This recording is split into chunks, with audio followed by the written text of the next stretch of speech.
लोकसभा चुनाव की तैयारियों में तमाम राजनीतिक दल जुट चुकी है। एक तरफ झारखंड में 14 लोकसभा सीटों को लेकर के बीजेपी ने अपने प्रत्याशियों की घोषणा कर दी। यूं कहें कि एनडीए गठबंधन के तहत 13 सीटों पर बीजेपी और एक सीट पर आजसू ने अपने उम्मीदवार के नाम की घोषणा कर दी है। लेकिन अब तक इंडिया गठबंधन की तरफ से कई सीट ऐसे हैं जिस पर अभी भी पेंच फंसे हुए हैं। उम्मीदवारों के नाम की घोषणा नहीं हुई है। हमारे साथ मौजूद हैं बातचीत के लिए आरजेडी के महासचिव कैलाश यादव जी, मीडिया प्रभारी भी हैं। कैलाश जी, अब तक सीटों का बंटवारा सही तरीके से कहें, स्पष्ट तौर से, आधिकारिक तौर से नहीं हो पाया है। कहाँ फंस रहा है पेंच? कहीं फंसने की कोई बात नहीं है। कुछ सीटों पर तो हमारे कांग्रेस के साथी ने घोषणा भी कर दिया, लगभग 3 सीटों का, और बाकी जो 11 सीट का है तो बहुत जल्दी उसकी घोषणा हो जाएगी। और जहाँ तक है कि जेएमएम भी 2 सीट का घोषणा किया है, मेरे ख्याल से एक गिरिडीह और दुमका है। तो जो बचा सीट है उसमें हमारा भी 2 सीट है, पलामू और चतरा है। तो इसको लालू जी हमारे शीर्ष नेता हैं और गठबंधन के भी बड़े नेता हैं। तो समय आने पर, चूँकि चौथे फेज में चुनाव है, चौथे 5वें फेज में, तो समय आने पर हमको लगता है कि जल्दी ही आपको जो है कि जानकारी इसकी मिल जाएगी। आज कल्पना सोरेन के आवास पर जो बैठक हुई, जिसमें इंडिया गठबंधन के तमाम बड़े नेता मौजूद रहे, आप भी उसमें शामिल हुए, क्या कुछ चर्चा हुई है इस बैठक में? देखिए, 21 तारीख को इंडिया गठबंधन का विशाल महारैला झारखंड उलगुलान रैली होने जा रहा है धुरवा प्रभात तरह एचसी नगरी मैदान में। हम लोग उम्मीद रखते हैं कि करीब 5 लाख से ऊपर लोग उसमें आएंगे। वही सब सारी व्यवस्था तैयारियों को लेकर हम लोग कैसे इस कार्यक्रम को ऐतिहासिक बनाए, हेमंत जी के साथ में, केजरीवाल जी के साथ में, जो बीजेपी का जो अहंकारी जो नीति है, रणनीति है, लोकप्रिय नेताओं को, जो स्टेट के जो बड़े बड़े नेता हैं, जो राज्य के मुख्यमंत्री हैं, उनको जबरन जो है कि किसी भी मामले में फंसाकर जेल भेजने का जो काम किया जा रहा है, उसके खिलाफ में हम लोग उलगुलान करेंगे। और झारखंड जीतेगा, झारखंड में जो है कि जीतेगा और इंडिया जीतेगा। और जो है कि हम लोग कैसे यहाँ पर 14 सीट में धूल चटाएंगे बीजेपी को, ये सब सारे विषयों को लेकर जो है कि बैठक हुई थी। और बेसिकली जो है कि 21 अप्रैल को जो यहाँ पर ऐतिहासिक रैली होना है इंडिया गठबंधन का, उसी के विषय में लबोलाब बैठक थी। ये आरोप है बीजेपी का कि तमाम भ्रष्टाचारी जो हैं वो मजबूत होकर के एकजुट होना चाहते हैं और अपना शक्ति प्रदर्शन करते हैं। ये नहीं कहते कि हम भ्रष्टाचार के हैं, बल्कि वो कहते हैं कि हमें जबरन फंसाया जा रहा है, हम पर बीजेपी अत्याचार कर रही है। ये कैसा इंसाफ है?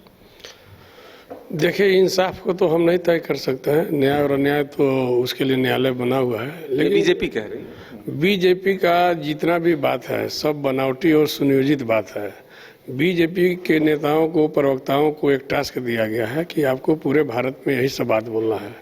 सभी को मालूम है कि निर्दोष लोगों को जेल में डाला जा रहा है, ईडी के माध्यम से उसको जो है कि कटघरे में करवाया जा रहा है, जिसको उसमें आपको बाहर आने में काफ़ी समय लगे, तब तक चुनाव बीत जाए। ये गुंडागर्दी के खिलाफ में हम लोग जो है कि सारा इंडिया गठबंधन एक हुआ है और अब बर्दाश्त नहीं किया जा सकता है। चूँकि अब अगर हम लोग देर करते हैं तो एक लोकतंत्र के लिए तो जो हत्या हो रही है सो हो ही रही है, आने वाले समय में आम जनजीवन और आम लोग को भी परेशानी का सामना करना पड़ेगा। जो देश में मुख्य एजेंडा है उसे बीजेपी भटकाने के लिए सब काम कर रही है। देश में प्रचंड बेरोजगारी, बेतहाशा महंगाई, आज़ाद भारत में मात्र 10 बरस में मोदी जी के शासन में 2014 से 2024 तक के शासन में 205 लाख करोड़ भारत जो है कि कर्ज में चल गया। ये सब नया नया इतिहास रचने का काम कर रहे हैं। 2 करोड़ नौकरी के लिए बोले थे, आज 20 करोड़ नौकरी उनको देना था, 20 लाख भी नौकरी आज तक नहीं दे सके।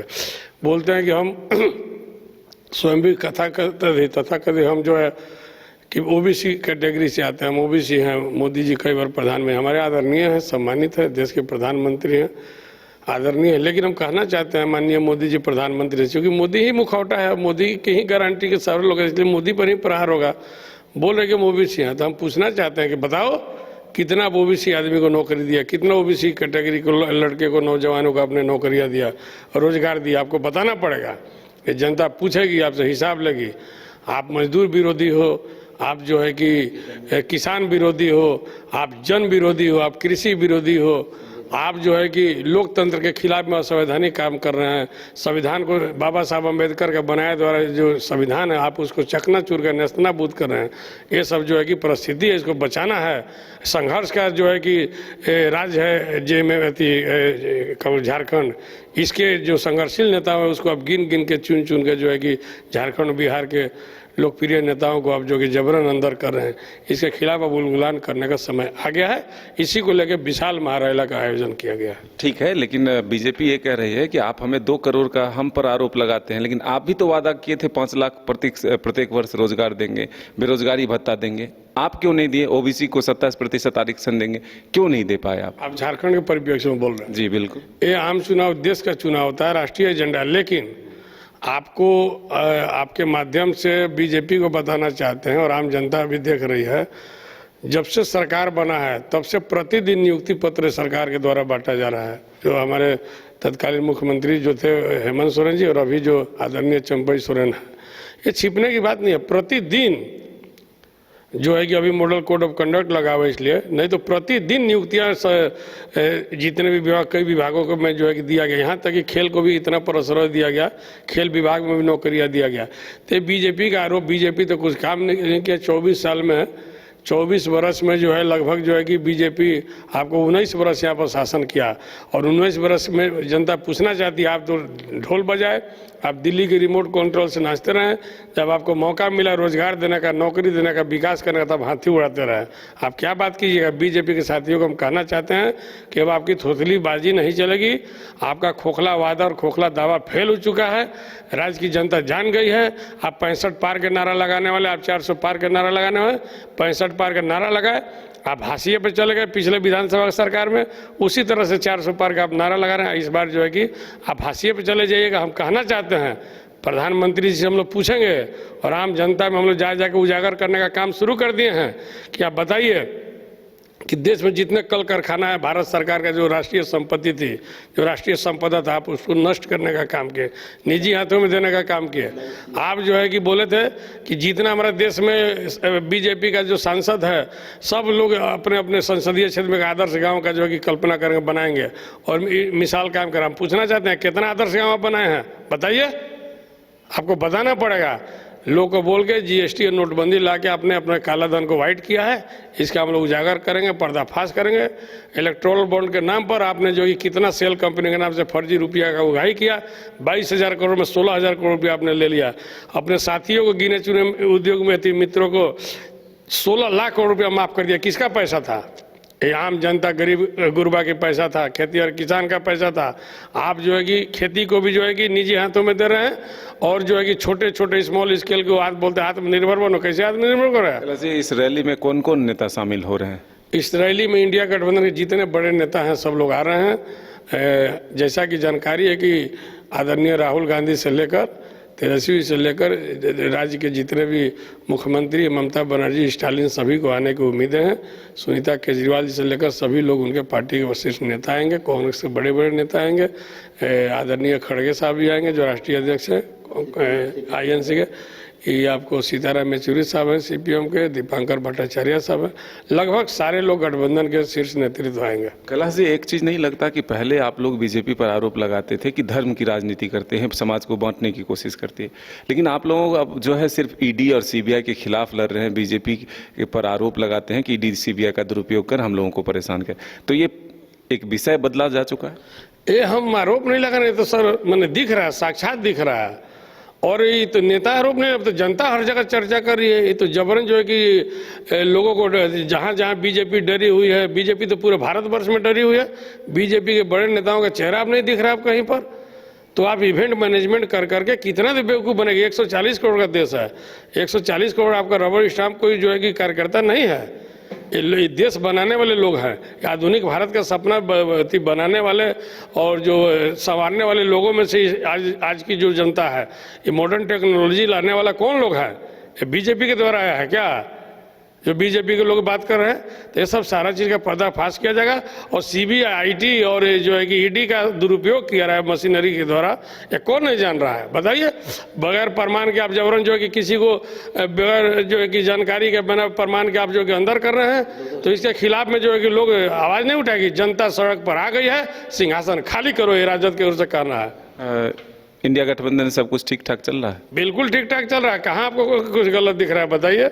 बिल्कुल ठीक ठाक चल रहा है। सभी जगह हो गया, हमारा बिहार हो गया, यूपी हो गया, साउथ हो गया, सभी जगह हो गया, झारखंड भी हो गया है। बंगाल में तो नहीं? बंगाल में देखिए कुछ जगह ऐसा है जो कि अगर हम और आप जो है कि कहीं एक जगह इकट्ठे रहते हैं और कहीं अलग अलग रहते हैं, संवाद अलग अलग रहते हैं, तो अलग अलग बात होती है। जब एक जगह है तो एक जगह साथ में रह के ही संवाद करना पड़ेगा। पलामू चतरा में सब ठीक रहेगा? बिल्कुल ठीक रहेगा, क्यों नहीं ठीक रहेगा। पलामू चतरा देश से अलग है क्या? देश नहीं, कांग्रेस की दावेदारी है, आरजेडी की भी दावेदारी। हम किसी की दावेदारी पर नहीं बात करते, हम अपनी दावेदारी पर बात करते हैं। हमारा तैयारी चल रहा है। हमारे झारखंड सरकार में हमारे चतरा से हमारे मंत्री हैं, सत्यानंद भोक्ता जी आदरणीय हमारे जो मंत्री हैं, तो सरकार में मंत्री है, वहाँ से जनप्रतिनिधि हैं, वहाँ से एमएलए हैं। तो मेरा नैतिक कर्तव्य और दायित्व बनता है। और चतरा पलामू और हमारा परंपरागत सीट रहा है, हम वर्षों से जीतते हैं आज़ादी के बाद से।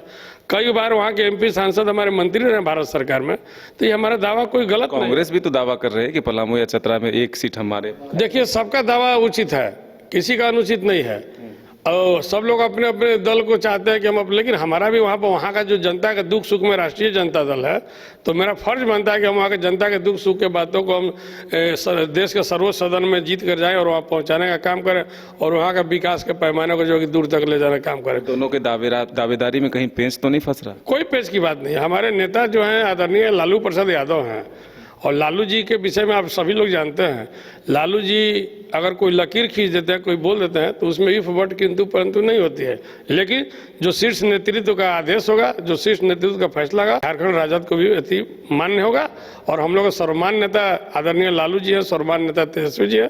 झारखंड के विषय में पैनी नजर वो बनाए हुए हैं, और लालू जी तो झारखंड को संवारने और बनाने वाले लोगों में से रहे हैं। आज की बैठक में सीट शेयरिंग पर कुछ बातचीत हुई? और उसे बात कहने के लिए आज रैली को फोकस किया गया, और रैली ही हमारा मुख्य एजेंडा है और मुख्य मुद्दा है। तो ये थे कैलाश यादव जी, जो साफ तौर पर कह रहे हैं कि झारखंड के 2 सीटों पर आरजेडी मजबूती के साथ चुनाव लड़ेगी।